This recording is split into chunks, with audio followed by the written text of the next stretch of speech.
Hello, everybody. Welcome. I'm so happy to introduce you today to an amazing woman who I've met over the last 2 years, or maybe year and a half. But anyway, it feels like I've known her all my life. And she's truly amazing. I'm going to let her tell you who she is and what she does. And all I can say is whatever she's going to say, you can magnify it by a million because she's much more incredible than she's going to tell you. I can tell you that. In any case, welcome today to Einav Anvi, who is this amazing woman, and she does wonderful things. She's an energy healer. She helps people through coaching and energy clearance, and I'll let her tell you anyway. So, hello, Einav. It's a pleasure to see you. I'm so glad that you're here. Thank you so much. So, tell us a little bit about you. Yes, thank you, Trish, for this lovely introduction. I am blushing, but thank you. It's an honor to be here on your show.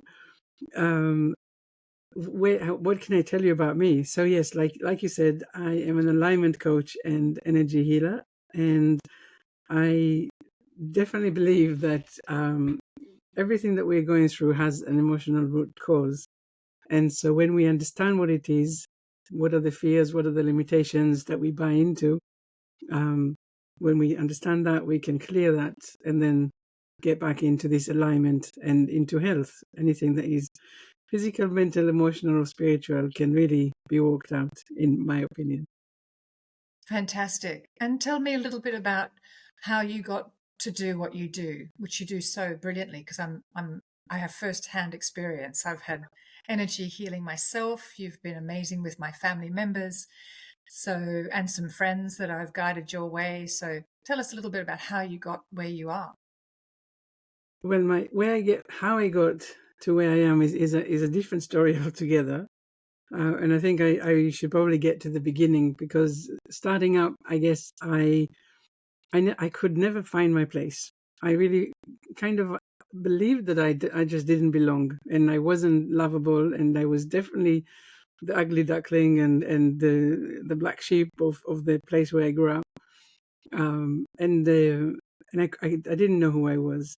And so for most of my kind of growing up life, I was really in constant turmoil of not knowing how to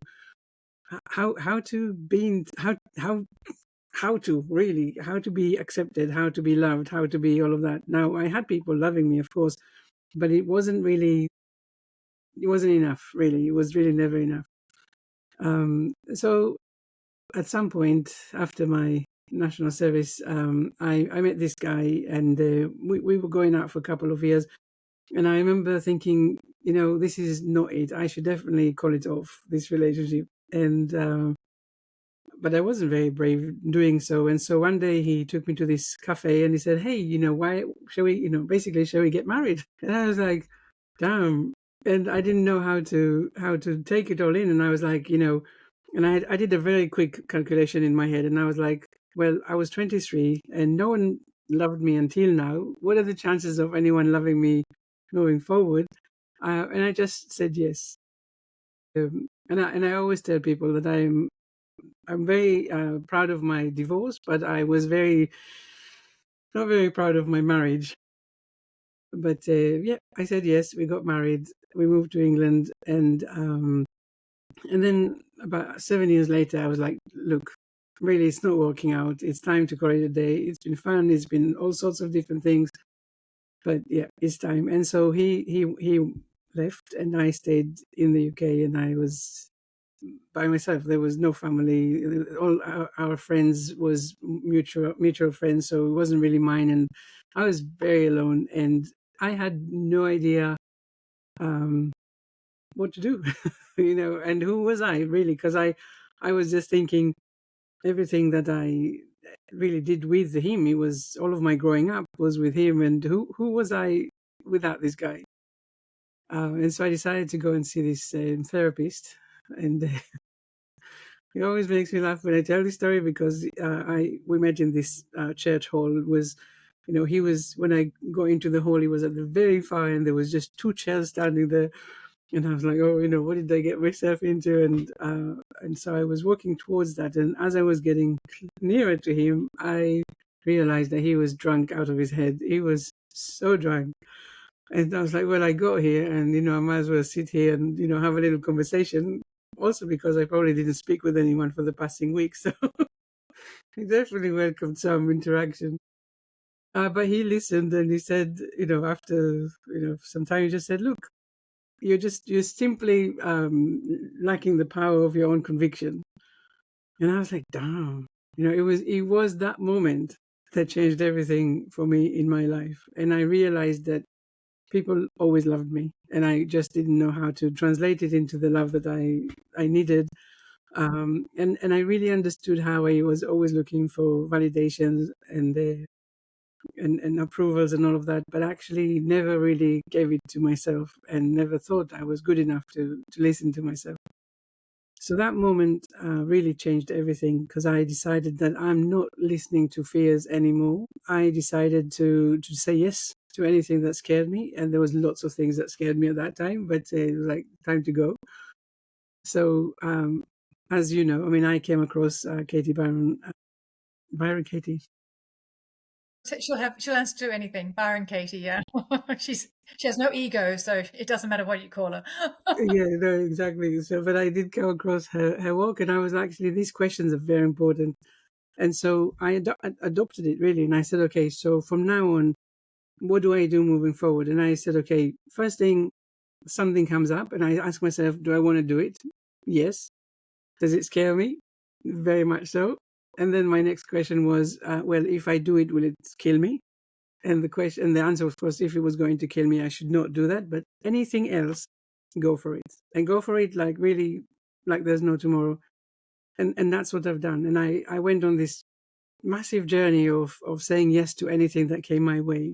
And so I did my diving course, and I went traveling, and I did an English as a teach English as a foreign language course, and I went to teach in Mongolia, and then I went traveling, and then I went my degree. Everything that came in my way, I was like, am I saying no because it scares me, or am I saying no, because I know that I'm going to truthfully know that I'm going to die doing that.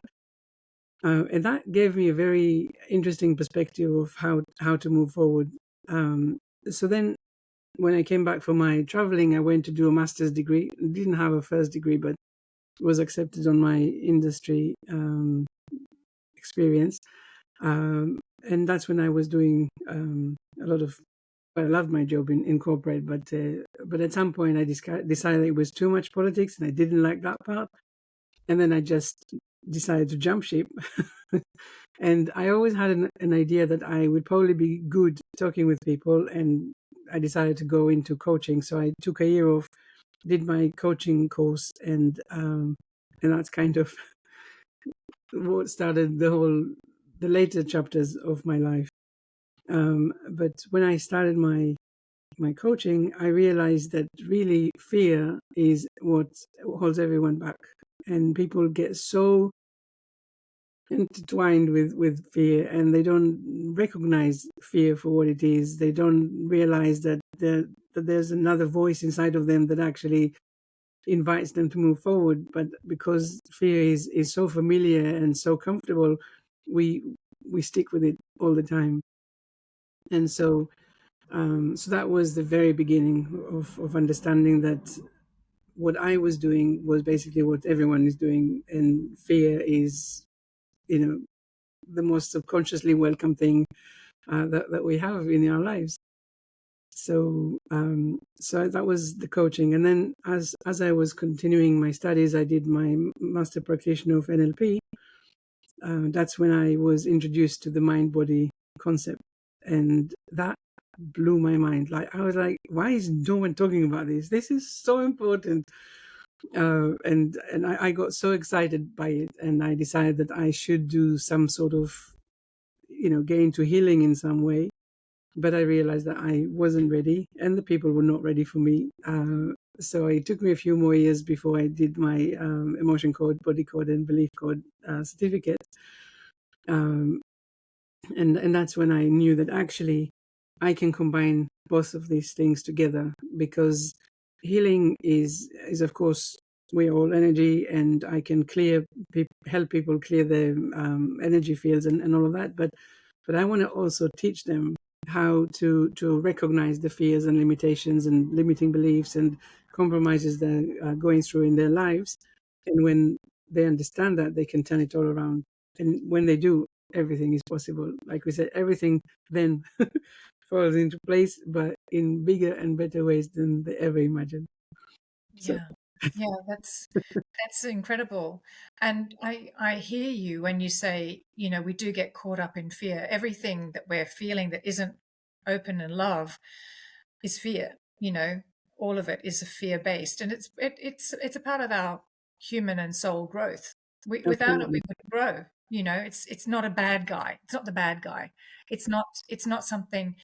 And really speaking from experience, it's not something that we should wish never happened, or we should be better than that, or it shouldn't be bothering me like this. It is, and it's doing it for a reason. It's like having an annoying best friend on your shoulder saying, do you really know what you need to learn here? Are you really seeing what you've got to learn here? And that's what pushes us and propels us forward, I think. I know that personally, when I get caught up in a very spiral kind of a well like fear based belief system, that debilitates me. It can debilitate me. And I'm very happy to say that it would debilitate me for a week, maybe two. Maybe it comes back up a bit but stays low lying for a few more weeks. But now it's like 2 days, maybe a day or two. If it's really heavy, it'll get me for a day or two, and then I'm back up again. But I genuinely believe I've got to go there. I can't just tell myself, nah, don't do that, don't do that, because I'm missing out on what I'm supposed to learn. I haven't quite got it. And I've told people in my life over the years I'm a slow learner, and they've laughed because they don't think so. But I know I'm a slow learner. I get things only when it's really ripe and when I'm really ready to get it, you know. And we can analyze and psychoanalyze why and who and what and when. But at the end of the day, it's what we're here to do. It's for us to be challenged, I believe, so that we can go through it and come out stronger, you know. And as you very rightly say, if it doesn't kill you, why not? You know? But I think what really helps me understand fear, and I absolutely agree with you. It's definitely it's a teacher. But what a lot of us do is that we take it, and a lot of people think that fear, the negative voice, is the voice of the intuition, and so they listen to it and they feel very grateful that they've been stopped, before everything went, wrong and all of that. But I always say, first of all, if it's fear, you feel it in the body. You feel this constriction. You feel scared. You feel that you can't breathe because it's so overwhelming. And so, if you're noticing that there is fear in your body, I say exactly what you do. I say, basically, let's bring it up onto the table. Let's open it up, and then I say, okay. So, first of all, what is it bringing me?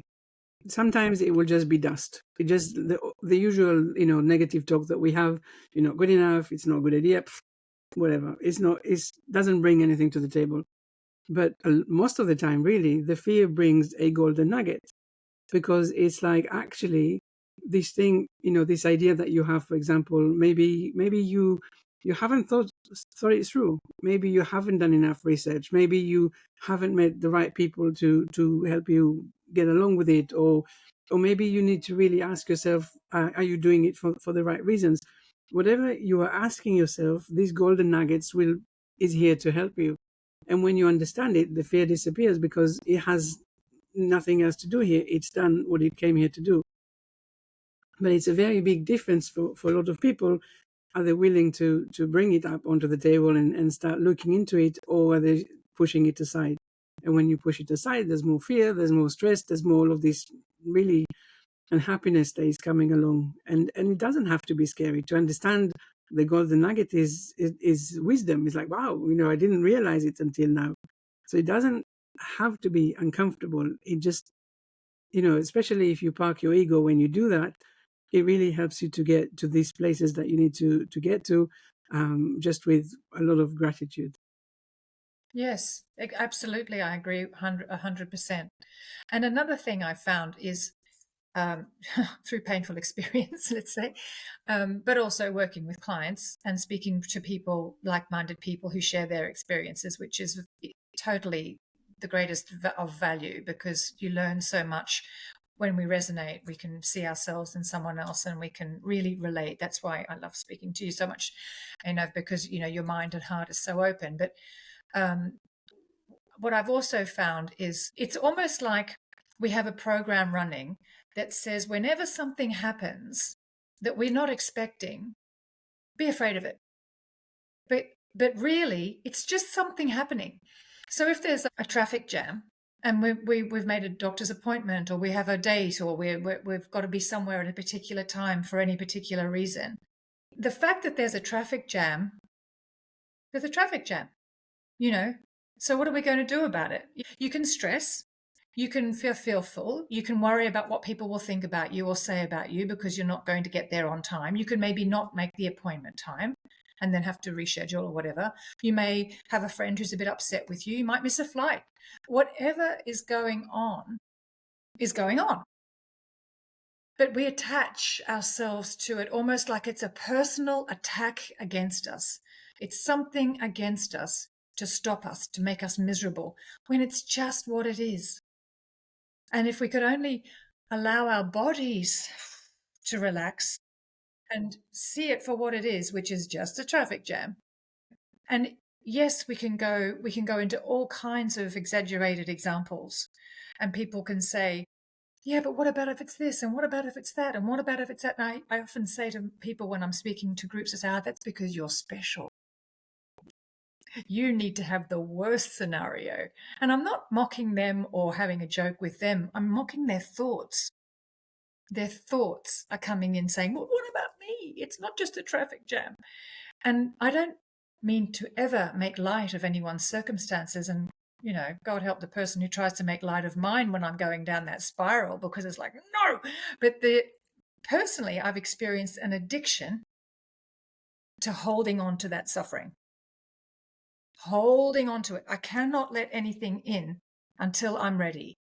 So it's really best for everyone else that I back off and I leave them alone, so that I don't have a go at them and say, don't do that, I'm suffering, don't tell me it'll be all right.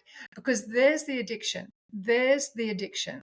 If you try to take a screen off a small child in these days, you're going to get the addiction reaction. The fear of not getting their fix. If you're going to ask an alcoholic to not have any alcohol in his house or not ever buy alcohol again, you're going to get a reaction. And the same thing applies to me.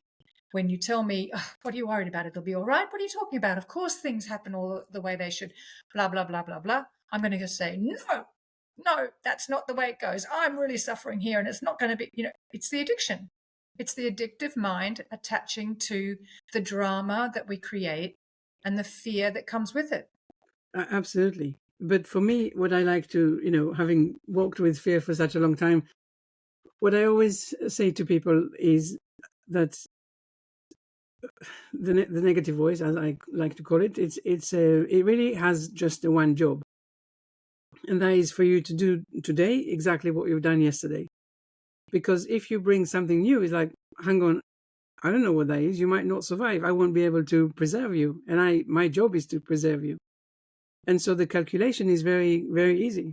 Did you do it yesterday? If yes, go for it. I don't care.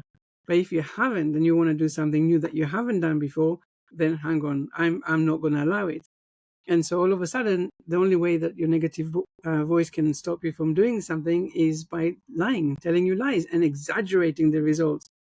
But truthfully, your negative voice has no idea. It doesn't know what you've done yesterday. It doesn't know what's going to happen to you tomorrow or what you're going to do. So it can't really know that you're going to fail and that it's going to be a disaster.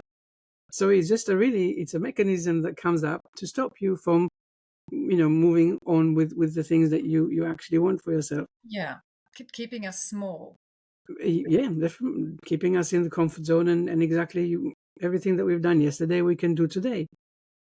But whenever I'm stuck in traffic, for example, or all of that, yes, I have I need to be in places on time. You will never see me late, because that's, But if I am late, then of course I'll make sure that I called yesterday. I had an appointment, but I was stuck in traffic.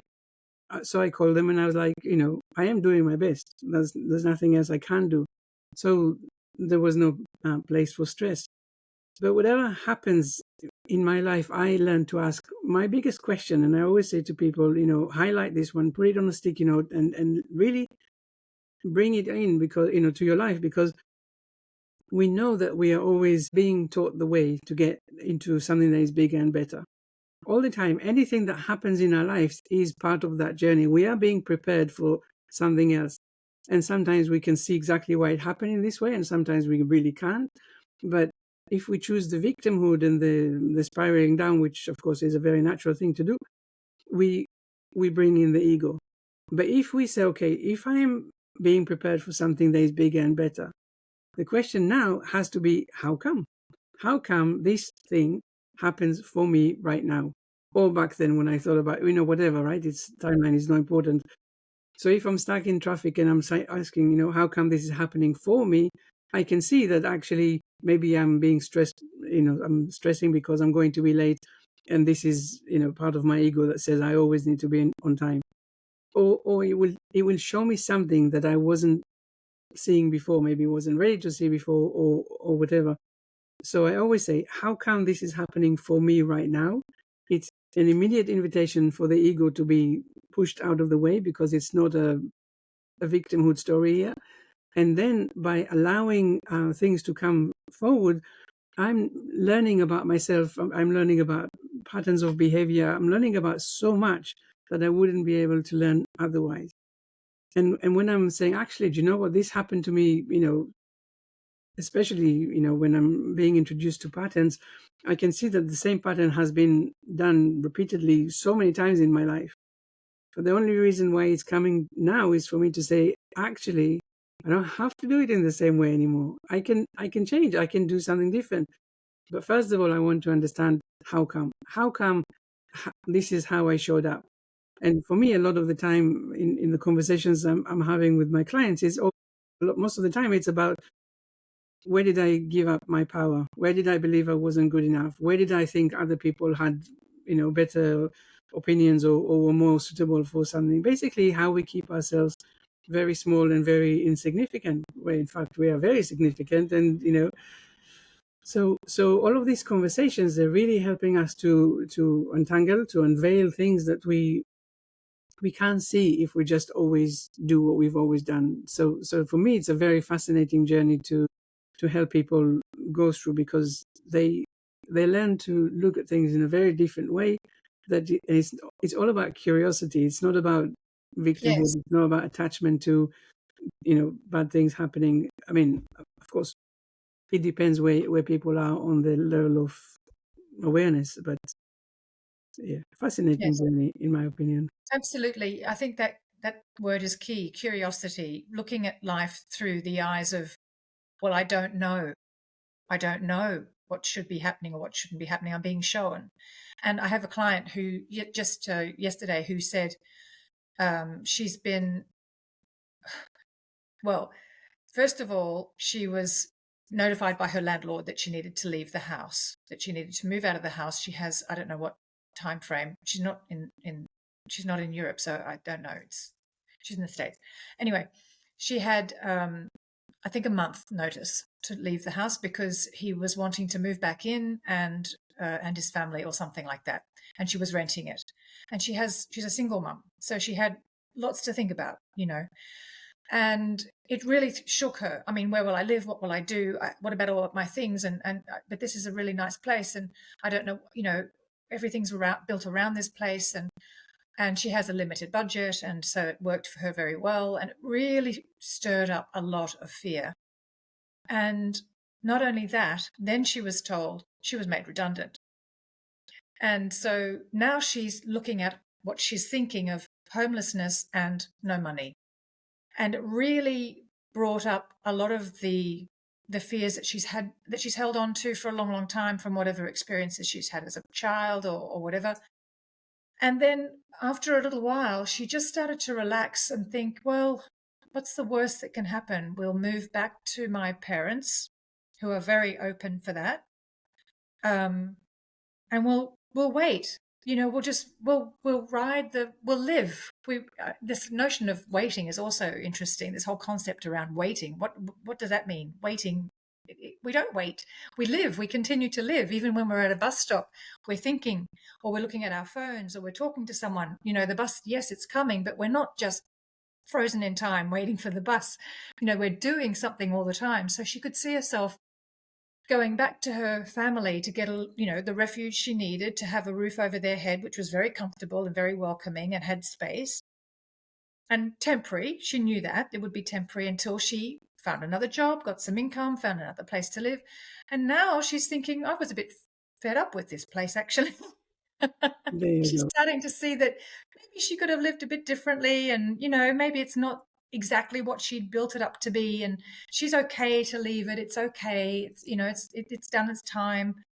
Everything just sort of relaxed, and because her perspective changed, and also her attachment to wanting something in a particular way. I mean, if we're looking for food to eat and a roof over our heads, does it matter where it comes from? In a way, for however long we need it until we change it to something else. But I So, want to say that, for the fact that both her, place of living and working has been kind of coming to an end, it's a very clear sign that the universe has something that is bigger and better coming along. And so, that's yes, if you come from it from ego and fear, you that would be devastating. But if you show up with this curiosity and openness, it's like amazing. Really show me the way. And looking at, like you said, everything that didn't, where you had to compromise in the past, this is exactly the thing that is helping you to figure out what you need to, how to move forward in a different way. Yeah, exactly. And sometimes by holding on and look at my energy when I say that, holding on, I'm really tight and rigid. Whereas when I'm just not holding on, everything just opens out. Our whole energy field expands. We expand, our heart opens again. And we're curious like children. You know, I'm blessed with a 3-year-old granddaughter who doesn't know the difference between right and wrong or good and bad. She just doesn't.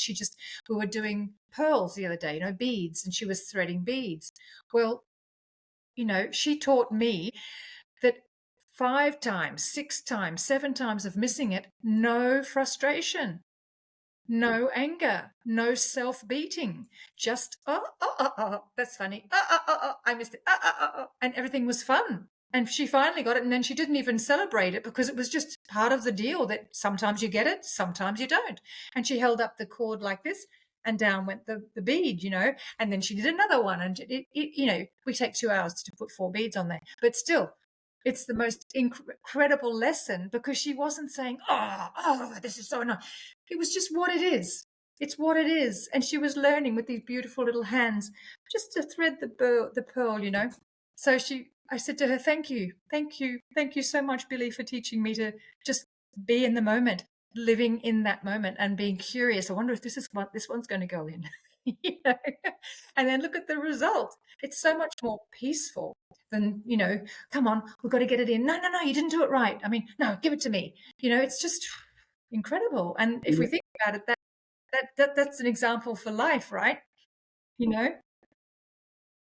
yeah. So tell me, It's exactly that. When you feel that there is resistance, you know that you are operating from ego, and when there's flow and expansion, you know that you are actually listening to your soul, to the thing that is guiding you to just live your best life. And yes, it's there. It's just waiting for you to allow it to come in. that's right. And what you said earlier hits the nail on the spot for me too. That intuition isn't painful. It's not constricting. Intuition feels like a push almost, or a come this way. Um, really to know that this is the direction. I when I separated from my husband, I felt like I just couldn't turn back, even physically. I couldn't turn back and look. I had to just keep looking forward. And I felt like there was this intuitive pull forward, just forward. All I could hear was forward, forward, forward. And that was real intuition, because I wasn't fearful at all. It was like I was being, my hand was being held and guided. And it made such a huge difference. But every time I went into the stories of past and future, I got very, very, fearful. So, Einav, tell me a little bit about the body code, the emotion code, and the belief code, because really, thanks to you, I became certified in the emotion code. I haven't taken the leap for body code or belief code, which I probably will in time, but tell us a little bit about that. Where do we start with these modalities? I walk with them every day, and every day I am in awe of these modalities, because it's like, how did they come up with it? It's like, wow. But I guess the base for all of these, that, like we said before, we are all energy. And when we're going through emotional events and trauma that we're not processing, the energy of these emotions and so on, they get stuck in our energy field, actually in our bodies. And now we're operating from a very, saturated place, really. And so with the emotion code, I would connect to your subconscious mind, and your subconscious mind would guide me to the emotions that I need to release. And with muscle testing, I will find the emotions and release them. When I say release them, I literally move my hand above my governing meridian, and I set the intention. I actually remind the subconscious mind what it needs to do, because we know that the subconscious mind, one of its most important jobs is to heal us. And if we're not healed, then it means that it is very much stuck in some energy layer that is taking all of its effort. So it can't give the right efforts to healing us. So so the subconscious mind tells me where the problem is. It knows everything about us. So it tells me where the problem is, and then I'm saying, okay, this is what I'm expecting you to do, in a sense, release this emotion, for example.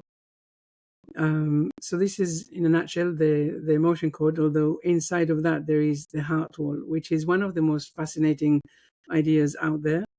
The heart wall is really our subconscious mind way of saying, I need to protect you in some way, but I have no idea how to do it. So if you went into a room that had very loud music, you would put your hands on your ears and you will be protected. But what do I do with you, with your life, with who you are?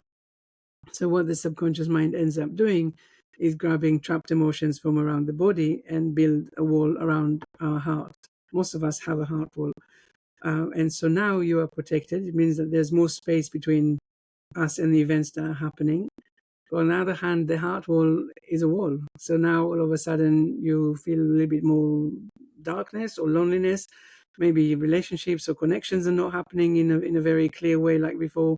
Maybe manifesting things is not happening because it's all skewed up. So now when we release all of these heart wall emotions, we are getting more energy, we're feeling more calm, we feel lighter, all of that kind of stuff. So it's really incredible. And then we have the body code, which also works on the same idea of blocked energy field. But here we have charts that take us on things like pathogens, toxins, misalignments in the body, and also part which I really like the most, it's where we have clashes between our conscious mind and subconscious mind. So we have something, for example, called will to do something. So this is something that consciously, like, I don't want to do it, but the subconscious mind will have made a faulty connection somewhere along the way, and said, actually, this is better for us than the other option. So, for example, there's a will to be sick, for example. So all the people that ever want to be healthy, they're like, oh my God, does it mean that I want to be sick? No, it doesn't mean that you want to be sick, but it means that your subconscious mind had made a decision that when you are sick, maybe you're getting more attention, maybe more love from your parents, for example, growing up. So in the bigger scheme of things, being sick is better than being healthy.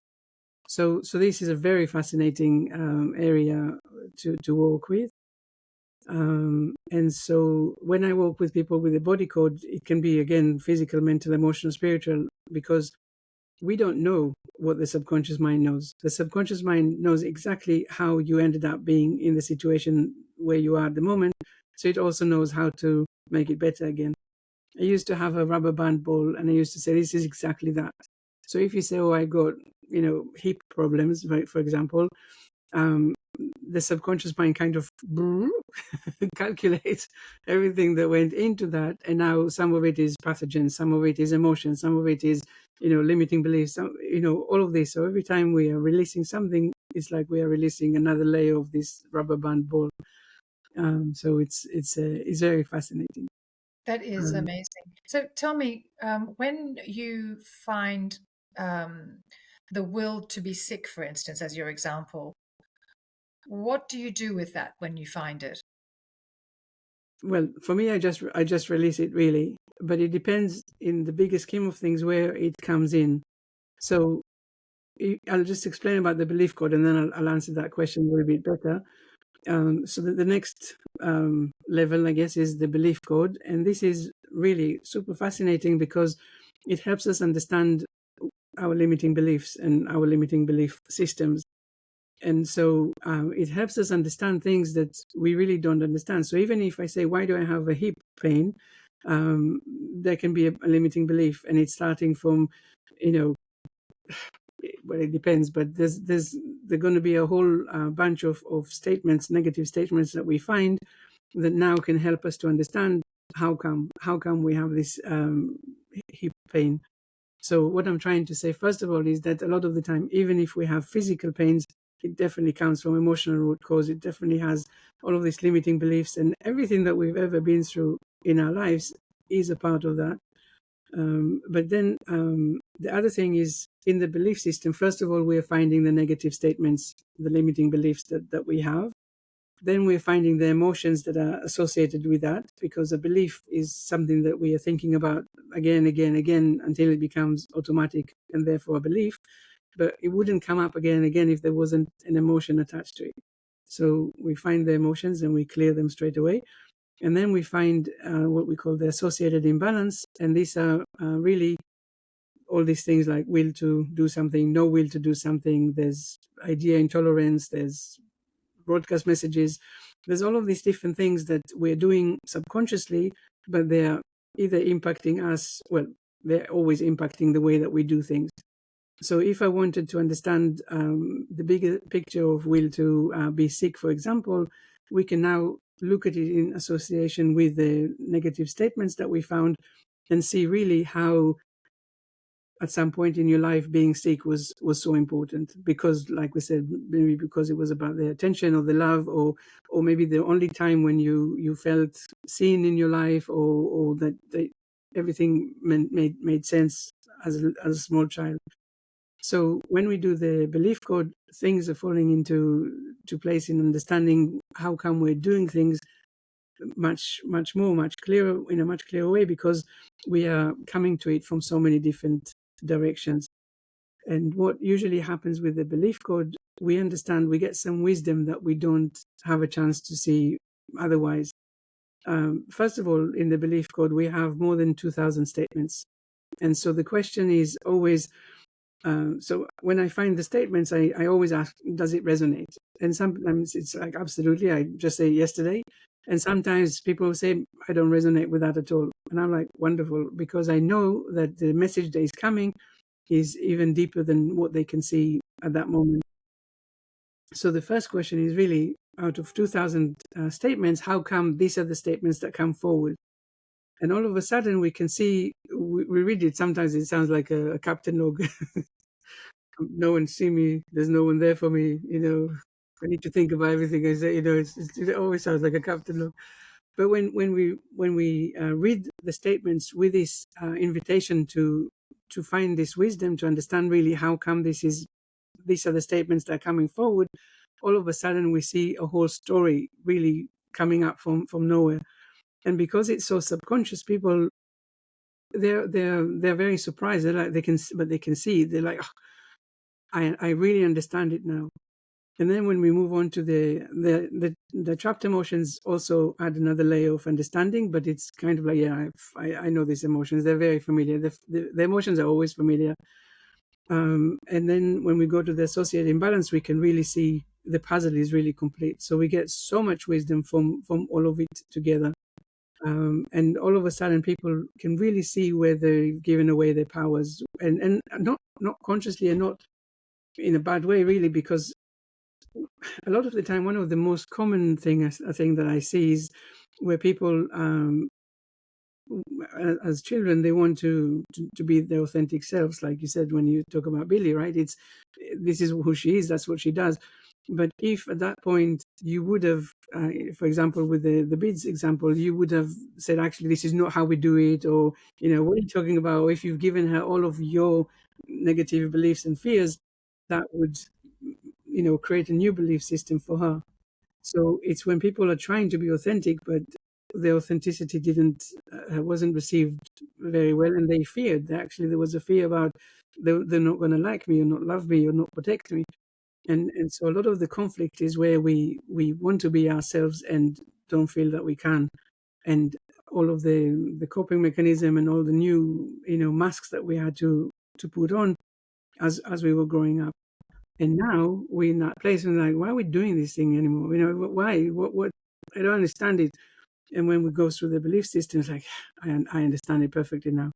So it's revealing so much, and it's so gentle, and it's not harsh or scary. Like sometimes when we go to therapy, for example, it's like, I don't want to talk about it. It's painful. But in this case, it's very gentle because it shows you what was hiding underneath the surface, and you can see that you are really connecting with all of that, and then we're releasing it. So it doesn't stay there. It's like, Absolutely, Einav. And speaking from experience, honestly, some of the things that you have helped me find through our sessions, I honestly, genuinely would never, ever have known were there. And I don't know how long it would have taken me to get there. And I'm going to give you some examples, Einav, of what I'm talking about so that people can actually maybe hear what we're talking about in a real example.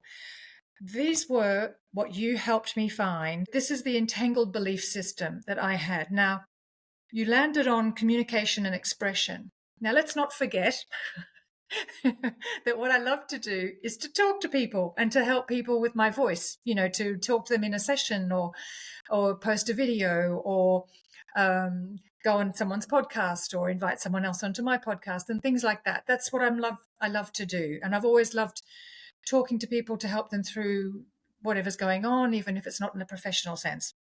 And yet, these are the I know you're going to just chuckle. I know. This is what we found, what you found. If I speak up, I'll be judged and punished. Then you landed on love and feelings. My emotional expressions are being judged. So now we can see why there would have been a part of me going, no, don't. Limiting beliefs in the same context and survival and sabotage. I don't deserve happiness. I mean, then there was, I'm afraid of pain. I can't accept this life. I mean, huh? And I need to pretend to be someone I'm not. And I don't know what my purpose is. I mean, how many years would I have taken to actually dig deep enough into that very low level subconscious limiting belief system for me to actually, I have to say that with my work, I may have got there, but in this session, it's like, and immediately you turn that around. You release those thoughts. We turned the beliefs around. I mean, you did your magic, but it was shockingly accurate, really. And I could see in my life where my hesitations were coming from, where my fears were coming from, maybe why sometimes when I speak, I feel a little bit self-conscious afterwards, all those things. yeah, yeah. And thank you for sharing all of that, because it is, of course, very personal, and it's really fascinating because, like you say, the statements are put in a way, and sometimes I have to say to people, don't start buying into the statements until we finish finding all of them, because the statements, sometimes the word is not the right one, but the energy of the word is the right one. So together we make sense out of what is going on, and we really want to see, what did you believe, what was going on beforehand. And sometimes it really takes the joint efforts of both of us to go there, because it's there is always something, and sometimes we can't really figure it out at that stage, but the associated imbalance later on definitely helps to understand it more. Sometimes people say, I feel so sad for that old version of me and everything that we are finding. And I get that completely, because now you can see it so clearly. You can really see how you were following, life on coming from a very unhappy or reduced, who you are kind of thing. And so all of these things that happened in your life, that's why we always say it happened for me, not to me, because it was trying to get you to get into that next version of you that is actually more empowered and more confident and more in alignment. But sometimes when you're in the story, you can't see it. But now, when you have everything so clearly laid out, you're like, okay, now I can really understand why these things happened and why the other thing then happened, and why I basically ended up being where I am now. But it's a personal courage of you to accept that, and really, to really feel that you are in a safe place to have all of these things revealed and then also released. And now, when you move on with your life, all of this is not there anymore. Mm. So you don't have to do things in the way that you did before. And if something from the past comes forward, and now you're like, what do I do with it? You remind yourself that, you used to do these things when you didn't know, and now you do know, and you don't have to do it anymore. And I think that the another misconception of healing um, is that we are different after healing something for others, and that we can get things. But actually, it's just such an inside job. It's just such a personal inside experience, internal, deeply profound experience, that's the gift. That's the end result. Because when I'm feeling like I've shed so many layers of my making up through these years of life and experiences, then I'm left with a much kinder, more peaceful, open minded, open hearted presence that then radiates through the world, and people feel safe around me, which is the gift. I don't have to become famous or rich or wealthy or buy a big house or that's not, that might happen, that could happen, but that's not the goal. The goal for me is to feel this change inside, because when this changes and this changes, literally everything changes. So for you to have found, and so many other appointments, I mean, I love them. I can't wait for the next one. And of course, my subconscious guides you to 14 days of processing or 19 days of processing. I say, really? Can't we sort of speed that up a bit? But but it knows best. And another thing is, just to your point, you and I look sometimes for a few minutes to the what anecdote, if you like, the opposite of what the subconscious has landed on. And I think one of them the other day was, one of them was a broadcast message, which I'd love you to explain to everybody, please, because it's fascinating, these broadcast messages. I am submissive. That was my broadcast message. Another one was control me. Hello, excuse me. I would, very rigorously defy anyone who said that, oh, you're giving out a message of control me. I'd say, no, I'm not, but I clearly was. So together, and asking my subconscious, not my conscious, despite the fact that we talked together about it, the contradiction or the reverse of I am submissive, we found together, I lead. And my subconscious said, yes, very strong. So that was a good match.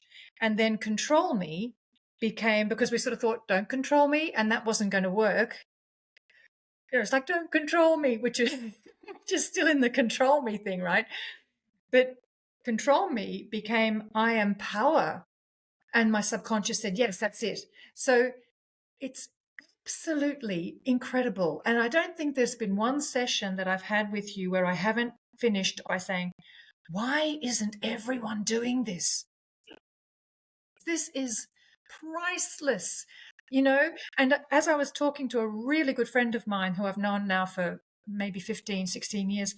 I told her what my examples were and what I came up with, and she couldn't believe it. She said, "You?" And I said, "Me." And so she's made an appointment with you, because if that can be hidden in my subconscious, what on earth is going on in hers? And so it is fascinating. But would you mind explaining to us a little bit what broadcast messages are? Because that's a kicker. Yeah, yeah, absolutely. A broadcast message is one of the more profound things that I always like when we find, because because of everything that I'm going to explain. So, a broadcast message is basically a specific type of a vibrational frequency that we submit, very much like a message from a radio tower. But when this message is negative, it has the potential to influence the subconscious way that people are looking at us, and invite us, in a sense, to create the same kind of scenarios and situations and people that we'd rather not. So it's things that were created as results from different past experiences and so on, but things that we're not aware of. So if someone say, for example, why am I always attracting this kind of person? It's probably some with the broadcast message of treat me the way that not with no respect or whatever. But the part of the reason why this is so powerful is because, first of all, we really highlight it, and all of a sudden we can see all of these different scenarios where we really were acting from that broadcast message. But now we get to replace it with something more positive and empowering that we really would like to broadcast instead.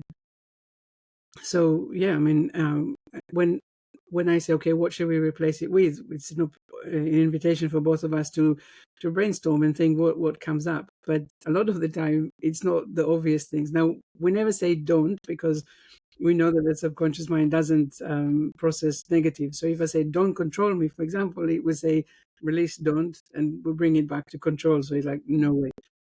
But we know that it has to be something more creative, and we always try to look at really how come this is the message that we found, and what would be the opposite, or what we are replacing it with is not always what is the word, obvious. Obvious, yeah. And sometimes I can have three different people that will have the same broadcast message, but what we are replacing, it will be different depending on their own journey and stuff. So it always makes me laugh that the subconscious mind is completely ignoring grammar rules, for example. So I am power is, Yeah. What? sure. But you But get, yeah, you get yeah, it. but I am powerful is not good enough in this case. So I always check with the subconscious mind which is the relevant replacement, and the way I find it, as we go along, usually in a session I would find maybe 6 or 7 broadcast messages that are coming together, and as I release them and replace them with this new empowering one, I can really feel me, myself, but the person as well, how we grow into that new energy and into this empowerment. And so I know that when they leave, this is staying with them, and it's like incredible. And it's exactly that thing of everyone should do this. Everyone should know about this. Well, Einav, I have so many more questions for you and so much more to talk about that I would love you to come back. Will you come back and join me for Absolutely. another session? In a session, when I asked Einav to help me with my hands, which were really sore and they were having trouble opening up in the session, she asked me, "How do your hands feel?" And I opened them up and there was no pain. There was no stiffness or any pain. And I thought, "Oh, I can't believe this." So really, it's something that I would love to go into. And also the fact that, we've got little children who have not even had a long life yet, who have got health conditions, and how you've helped them in the past, and the parents of those children, etc., etc. So I really could talk to you forever, but a few points that I'd just like to make clear. Einav is an energy healer. I'm going to put all of the information down below so that you know how to find her. Feel free to look up Dr. Bradley Nelson and discover healing. He has many YouTube videos available. finding a qualified, certified practitioner such as Einav is the best thing to do. But now that you know Einav, of course, feel free to contact her. I also am certified in the emotion code, which I do regularly with my own clients. And what's beautiful about it is that when we do the emotion code, depending on the kind of energy we're releasing, we can find the age that we were when this emotion got trapped. And for some of the clients who are a little bit suspicious or a little bit dubious, that's what makes them think, huh, that's incredible. I can't thank you enough. You really are very precious to this planet and these beautiful humans watching you, and even pets, because we can work on pets. Um, so please do come and join me for another session, and we'll pick up where we left off. Thank you. Thank you, Tricia. It was wonderful to be here with you. And thank you for your lovely questions and really for really seeing like I do how incredible these modalities are and how really when we allow ourselves to look beyond fear, we really get to where we need to get to. So thank you. 100%. I can't wait to speak to you again. I really can't. Thank you so, so much.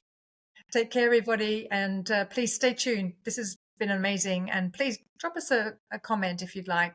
Share, like, subscribe, all the usual stuff. Take care. Bye.